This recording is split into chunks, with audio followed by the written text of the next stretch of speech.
नागपूर शहरात शिवसेनेकडून जोरदार आंदोलन करण्यात आलं। खरं तर हा शहरातील बाजारपेठ म्हणजे मुख्य बाजारपेठ असलेला हा परिसर आहे आणि मोठ्या प्रमाणात जे आहे शिवसेनेचे पदाधिकारी जे आहे उद्धव सेनेचे पदाधिकारी आहे ते रस्त्यावर उतरले आहे। महायुतीमधील अनेक मंत्री वादग्रस्त वक्तव्य करतात, त्यांच्या राजीनाम्याची मागणी जी आहे ते या ठिकाणी करण्यात आलेले आहे। या विभागीय संपर्क प्रमुख जे आहे ते सुद्धा आपल्यासोबत आहे आणि जिल्हाध्यक्ष आहेत ते जिल्हा प्रमुख आहेत ते सुद्धा या ठिकाणी रस्त्यावर उतरले आणि शेकडो पदाधिकारी आहे हातात फलक बॅनर घेऊन जे आहे सगळ्या गोष्टीचा निषेध केला जात आहे आणि मागणी करत आहे की मंत्र्यांचे राजीनामे झाले पाहिजे। भाऊ काय सांगाल, काय तुमची मागणी आहे आणि राज्यभर आंदोलन होत आहे, तुम्ही पुढची भूमिका काय असणार? आता isakal.com आहे देशातील नंबर 1 ची मराठी न्यूज वेबसाईट। प्रत्येक अपडेटसाठी isakal.com ला नक्की भेट द्या। आज सन्माननीय पक्षप्रमुख उद्धवसाहेब ठाकरे यांच्या सांगण्यानुसार यांच्या आदेशानुसार आज संपूर्ण महाराष्ट्रभर हे आंदोलन सुरू आहे।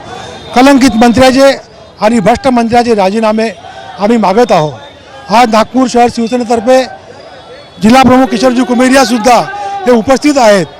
माझ्या प्रमुख उपस्थितीमध्ये आज सगळे शिवसैनिक एकत्र आलेले आहे। शिवसैनिकातील जल्लोष तुम्हाला दिसत असेल का किती राग या लोकांमध्ये आहे। जनतेमध्ये सुद्धा खूप राग आहे का या कलंकित मंत्र्याचे राजीनामे झाले पाहिजे। आम्ही आमच्या भूमिकेवर ठाम आहोत का या सगळ्या मंत्र्यांनी राजीनामा द्यायला पाहिजे। जर देवेंद्रजींना आपली प्रतिमा जपायची असेल तर ह्या मंत्र्याचे राजीनामे घ्यायलाच पाहिजे आणि दाखवून द्यायला पाहिजे का मी निष्कलंक आहे। आज त्यांच्याकडे चांगली संधी आलेली आहे आणि या भ्रष्ट मंत्र्याचे राजीनामा घेऊन त्यांनी दाखवायला पाहिजे।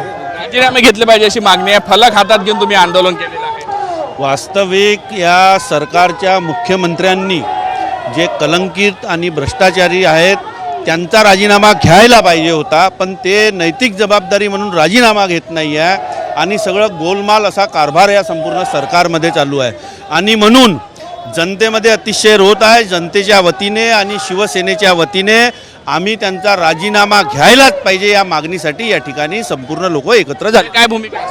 पुढे पक्षाची भूमिका याचप्रमाणे सातत्याने चालू राहील आणि अशा प्रकारचे जे भ्रष्ट आणि कलंकित मंत्री आहे हे पदावर राहू नये अशा प्रकारची मागणी आमच्याकडून नेहमीच राहील। मंत्र्यांचे राजीनामे घेत नाही तोपर्यंत यांच्या विरोधात आंदोलन अशाच पद्धतीने सुरू राहील असा इशारा जो आहे शिवसेनेच्या वतीने जो आहे देण्यात आलेला आहे।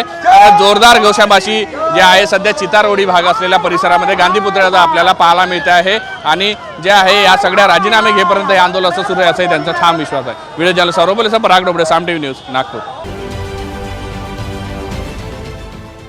देश विदेशातील प्रत्येक घडामोडींचे लाईव्ह अपडेट मिळवण्यासाठी आता साम टीव्हीच्या सर्व सोशल मीडिया प्लॅटफॉर्मला लाईक, फॉलो आणि सबस्क्राईब करा।